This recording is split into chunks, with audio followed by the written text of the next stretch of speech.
Ja sam Lana Deban, suosnivačica i direktorica tvrtke Audio Store Transonica koja stoji iza prve digitalne platforme za slušanje audio knjiga na hrvatskom i srodnim jezicima, a odnedavno i na engleskom Book i zvuk.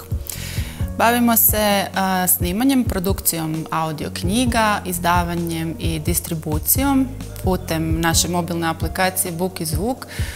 gdje distribuiramo naša izdanja, ali i izdanja drugih izdavača. Audio knjige su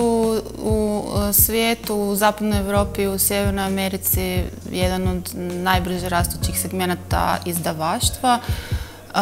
a mi smo željeli tako nešto stvoriti i u hrvatskom jeziku, ponuditi ljudima koji vole slušati knjige, da ih slušaju na materinjem jeziku i da slušaju domaće književnost, da slušaju stranu književnost, a i na neki način mislimo da je to jedan od načina da arhiviramo našu kulturu i baštinu.